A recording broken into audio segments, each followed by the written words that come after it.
सारा जहां है जिसकी शरण में, नमन है उस माँ के चरण में। हम हैं उस माँ के चरणों की धूल, आओ मिलकर माँ को चढ़ाएं श्रद्धा के फूल। देवी माँ के कदम आपके घर आएं, आप खुशी से नहाएं, परेशानियां आपसे आंखें चुराएं। जय माता दी। कथा कस्तूरी के सभी सदस्यों की ओर से शारदीय नवरात्रि की बहुत बहुत शुभकामनाएं। नमस्कार, ये है कथा कस्तूरी और आज मैं रीता मिश्रा तिवारी आपको मेरी ही लिखी कहानी सुना रही हूँ, जिसका शीर्षक है माँ ऐसी ही होती हैं। देवी मैया का घर में आगमन और नवरात्रि का त्योहार आरंभ हो गया था। हम पति पत्नी 9 दिन फलाहार पर रहती थी। माँ जी, बेटा अंकुर, अभी और लाडली के लिए घी में अरवा खाना बनता था। सब तो खुशी खुशी खा लेते थे, पर अभी उसे खाना पसंद ही नहीं आता था। खाने बैठता तो नखरा शुरू हो जाता उसका। लाडली, जो अभी सिर्फ 6 साल की ही थी, बड़े प्यार से उसे समझाती, माता रानी के प्रसाद का निरादर कर रहे हो भैया, प्रेम से खा लो। ऐसा करने से प्रसाद का अपमान होता है और इससे माता रानी रुष्ट भी हो जाएंगी। चुप कर, बड़ी आई माता रानी की बच्ची, रुष्ट हो जाएंगी। पत्थर की मूरत जो मूक बनी खड़ी हैं, देखती सुनती भी हैं या नहीं पता नहीं। भैया, तुम माता रानी के बारे में ऐसा मत कहो। अगर माता रानी रुष्ट हो गई तो माता रानी दंड भी दे सकती हैं। चुप कर, पढ़ाई बित्ती भर की तो है, ज्यादा दादी अम्मा ना बनाकर। अभी बेटा ऐसे बात नहीं करते हैं, छोटी कन्या देवी का रूप होती है। माता रानी सब कुछ देख भी रही हैं और सुन भी रही हैं, तो फिर कुछ कहती क्यों नहीं? उचित समय आने पर ही कहती हैं बेटा। बहू, कल कन्या पूजन और भोजन है, कन्या को निमंत्रण दे दी हो ना? जी माँ जी, आप चिंता न करें, एक कन्या तो हमारे घर में है ही, लाडली। बाकी कन्याओं को कल आने के लिए बोल दी हूँ। चलो फिर ठीक है। अभी बेटा, सुबह सुबह कहाँ जा रहे हो? पता है ना, आज नवमी है, हवन है, कन्या पूजन और भोजन भी है। उफ मम्मी, अब ये क्या नया नया ढकोसला है? पहले मूर्ति पूजन, अब कन्या पूजन। मुझे इस सब में कोई रुचि नहीं है। मैं जा रहा हूँ समीर के घर। अच्छा सुन, जा रहा है तो रास्ते में मंदिर में माता रानी का दर्शन करके आशीर्वाद लेते जाना। मम्मी, मुझसे कोई माता वाता का दर्शन वर्शन नहीं होगा, और हाँ, मेरे लिए तो तुम ही मेरी माता रानी हो। कहकर अभी मम्मी के गले लगकर उन्हें प्रणाम करके साइकिल लेकर निकल गया। हे माता रानी, इस बच्चे को सद्बुद्धि दो, जाने कब समझेगा। बहू, चिंता ना कर, समय आने दे, सब समझ जाएगा। उनके घर देर है, अंधेर नहीं। अभी जब मंदिर के पास पहुंचा तो उसे मम्मी की बात याद आ गई। माता, और मुंह बनाकर सिर झटककर वह आगे बढ़ गया।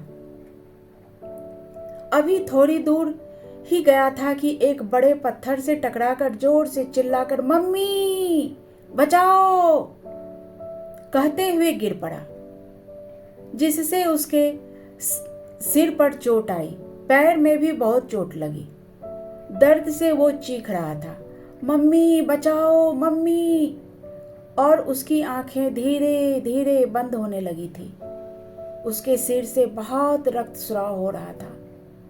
वो अपनी अर्ध खुली नेत्रों से देखता है। एक बेहद खूबसूरत लाल सिल्क की साड़ी में लंबे खुले बाल और माथे पर बड़ी सी लाल बिंदी लगाए एक औरत उसे देखकर मुस्कुराते हुए बोली, क्या हुआ बेटा, गिर गए?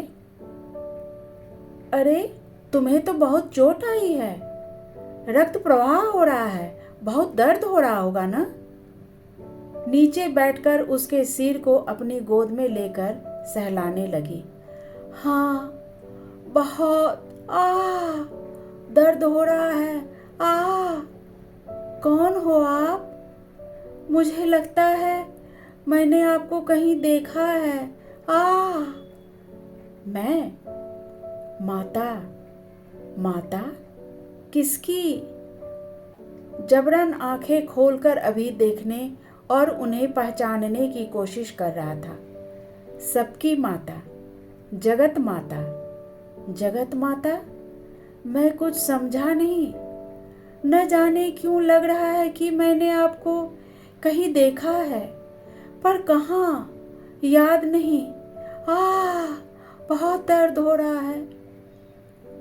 वो उसके सिर, पैर और जहाँ जहाँ चोट लगी थी प्यार से धीरे धीरे सहलाते हुए बोली, देखा है ना, किसी मंदिर में या फिर अपने घर में? अपने घर में? अपने घर में से क्या मतलब? मैं तुम्हारे घर में ही रहती हूँ बेटा, वहीं से तो आ रही हूँ।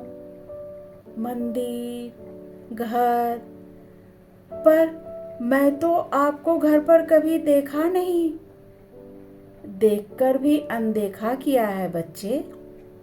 चल अब उठ और अपने घर जा, और दादी प्रतीक्षा कर रही है। अभी घर पहुंचकर मम्मी मम्मी बहुत चोट लगी है, मेरे पैर और सिर में बहुत रक्त बह रहा है, दवा लगा दो। मम्मी कहाँ हो? अभी क्या बोल रहा है? चोट और खून कहाँ? मुझे तो कहीं नहीं दिख रहा। दिमाग तो सही है तेरा? अभी जाकर आईने में जब देखता है तो उसे कहीं कोई चोट नजर नहीं आया। तो उसने कहा, मम्मी मैं एक पत्थर से टकराकर साइकिल से गिर गया, और सारी घटना कह सुनाया। फिर अचानक उठा और दौड़कर पूजा रूम में जाकर देखता है। देखते ही चिल्ला पड़ा, मम्मी मम्मी इधर आओ। उसकी आवाज सुनकर सब लोग पूजा घर में आ गए। मम्मी यही है, एकदम हूबहू मूर्ति जैसी ही थी वो। मैंने उनसे पूछा भी था तो कही थी मंदिर, फिर तुम्हारे घर में रहती हूँ, वहीं से आ रही हूँ। तो क्या वो माता रानी थी मम्मी? तभी मेरा चोट ठीक हो गया है ना मम्मी? वो माता रानी ही थी, पक्का पक्का वो माता रानी थी। उन्होंने मुझे बचा लिया मम्मी, बोलकर अभी अपनी मम्मी से लिपट गया। माता रानी तुम्हें ठीक कर दी बेटा, तुम्हें आशीर्वाद देकर गई। सच्चे हृदय से पुकारो तो माँ मदद करने के लिए बच्चों को राह दिखाने दौड़ी चली आती है। बेटा, माँ ऐसी ही होती है, फिर चाहे वो तुम्हारी माँ हो या जगत माँ, माँ तो माँ है। बस ये कहानी इतनी ही। कहानी पसंद आई तो लाइक और सब्सक्राइब करना न भूलें। फिर मिलते हैं एक नई कहानी के साथ। तब तक के लिए विदा। धन्यवाद। हैप्पी नवरात्रि।